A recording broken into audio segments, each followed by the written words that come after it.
Hey there, and welcome to your Airdrie Real Estate Market update for July 2024. And we're heading into the summer months now and away from the seasonal spring market. So we're going to take a look at what's changing in our market right now.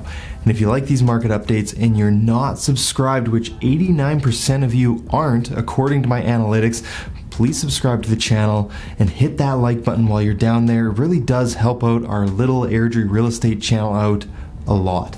All right, well, let's get into it here. We're gonna go over the general Airdrie stats like we always do first, and then we're gonna go deeper into the different price ranges this month. It's gonna be pretty numbers heavy, but I really wanna give you a good idea about what's happening inside of each price range. Well, let's bring up our Airdrie market stats for June and see what happened in our city last month. So starting off with sales, we had 209 sales within June, which is still a fairly high sales number, but I want to look at a couple different charts here to give you a better picture on what's going on. Here on this chart here, you can see the previous 10 June's sales as well as that blue line there showing the 10-year average. Now this shows us that we're still well above that 10-year average, but our June sales have been coming down a little bit every year since 2021. Now of course, we've been in a seller's market the entire time and we still are, but it's definitely something to take note of. Now back to our main graphic now, and moving on to new listings, you can see that we had 269 new listings come up within the month of June, which gave us an overall inventory of 233 active listings to start July with. Now all that translates into having 1.11 months supply in the city, which is still well within a seller's market, which is anything below 2 months of supply. And as for prices, as you might expect, our overall benchmark price moved up 0.89% in the last month, which is still a pretty big price increase for 1 month, and it's fairly on par with most of the other months that we've seen this year. So based on the overall Airdrie numbers, we can see that we're still very much within that seller's market with low months of supply and prices still increasing, but we do have sales trending lower a little bit year over year. So what are we really seeing in the different segments of our market? And the truth is that some price ranges are very much in hot sellers markets and others definitely are not. So let's get into the price ranges now and see what's going on.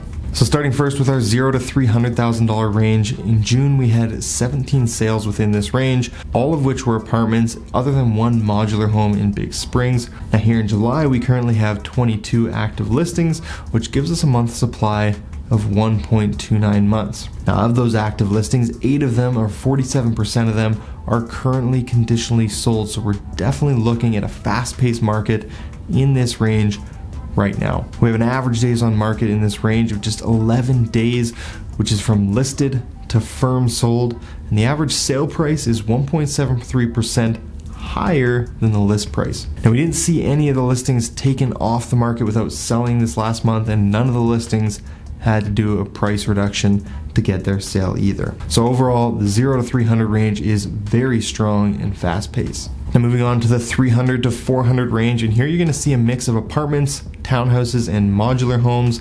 And in this range, we had 21 sales in the month of June, and we currently have 26 listings for sale, of which 7 are currently conditionally sold. So instead of half the active listings being conditionally sold here, like the 0 to 300 range, we have about 27% conditionally sold. Now those inventory and sales numbers do give us a month supply of 1.23 months, which is still a seller's market and even more so than the lower price range. Our average days on market in this range is currently 16 days, with the average sale price being 2.34% above that list price. Now we did see 2 of the 21 sales here have to do a price reduction before eventually getting their sale, and we had 1 listing in this range come off the market without getting a sale done in June. Now looking at the 400 to 500 range, here you're going to find mostly townhomes with the odd duplex or detached home and even condos.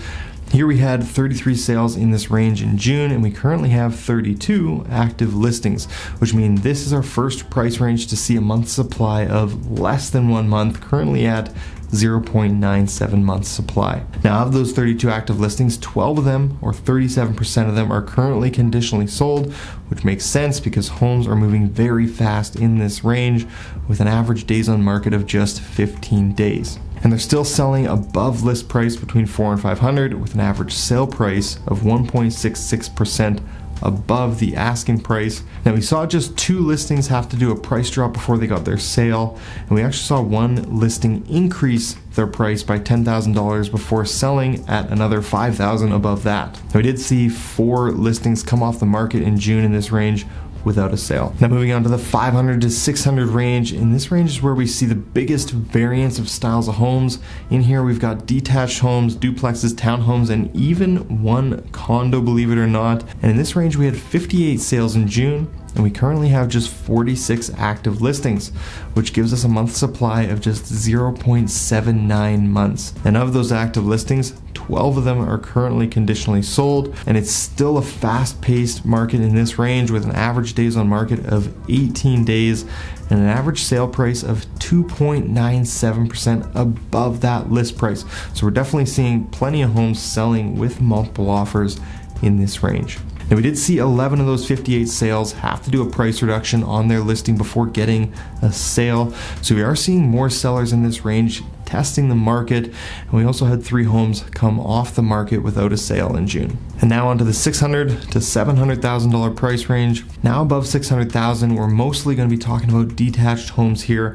So in this range, we had 50 sales within the month of June, and we currently have 51 active listings, which gives us nearly exactly 1 month's supply. Now of those 51 active listings, 11 of them are currently conditionally sold. Now into this range, we're starting to see the pace of the market slow down a bit with an average days on market of 25 days, and we're seeing the average sale price being just slightly over that list price with an average sale of 0.06% above the list price. Now we did see 12 of those 50 sales have to reduce their price to get a sale, and we saw actually 14 listings come off the market without getting a sale complete. Now this tells me that we're seeing sellers inside this range really pushing the market a bit too much to where they aren't able to get their sale done, at least not right away. Alright, now moving on to the 700 to 800 price range. Again, it'll be all detached homes in this range, and we'll start to see lower numbers overall the higher we get, as there are just simply less homes in these higher price ranges. So between 700 and 800, we had 22 sales in June, and we currently have 27 active listings. Now this gives us a month supply of 1.22 months, so still in a seller's market here in this range. Now of those 27 active listings, currently just 1 of them is conditionally sold, and that's in contrast to the lower ranges where we saw 25 to 50% of the active listings being conditionally sold. This definitely shows us there are fewer buyers currently in this price range. And adding to that, our days on market is also longer in this range with an average days on market of 38 days. But in contrast to that, our average sale price of those 27 sales was still just a hair above list price at an average of 0.07% above that asking price. 6 of those sales that we had did have to do a price reduction before getting their final sale, and we also saw 7 listings in this price range come off the market without a sale in June. Now going a bit higher to our 800 to 900 price range, here we had just 5 sales in June, and we currently have 27 active listings. So this gives us a month supply of 5.4 months, which actually brings us out of a seller's market and not even in a balanced market, moving slightly into that buyer's market territory. Similar to the 700 to 800 range, our active listings, we just have 1 of them currently conditionally sold. Now with just 5 sales, we don't have a great pool of data to pull from, but our average days on market for those 5 sales was 35 days with an average sale price of 1.54% below the list price. Now 2 of the 5 did do a price reduction before getting a sale, and we saw 1 home in this range come off the market in June without a sale. Now since we have low sales to get data from in this range, I wanted to pull some data from the active listings as well. So of those 27 active listings, 6 of them have done at least 1 price reduction, and they currently have an average days on market of 32 days. Now moving on to our last price range, and that'll be everything that's $900,000 and above here in Airdrie. In this range, we had 7 sales within June, and we currently have 36 active listings. So that gives us 5.14 months supply, which means that we're also in a buyer's market in this range as well. And of those active listings, currently none of them are conditionally sold. So of our 7 sales, we had an average days on market of 36 days and an average sale price that's 2.23% lower than the list price. And again, since we have so many more active listings in this price range, we're going to pull for some data from them as well. Now, of our current 36 active listings, 7 of them have done a price reduction, and they currently have an average days on market of 66 days. All right, well, if you're still here after all that, you must be a numbers geek like I am, and I appreciate you watching this far. Pretty easy to see that around $800,000 is our current turning point in the market, but we're definitely seeing things slow down overall now that we're getting into the summer months. Over the next couple months, I expect that we're going to see the overall Airdrie prices flatten out a bit for the remainder of 2024. Moving into next year, it's impossible to say what will for sure happen, but I'm expecting that we see prices start to move up again into 2025. Well, I hope you learned something about our market today. If you have any questions at all about our market, don't hesitate to ask. My name's Brad Walker with Real Broker, and we'll see you in the next video.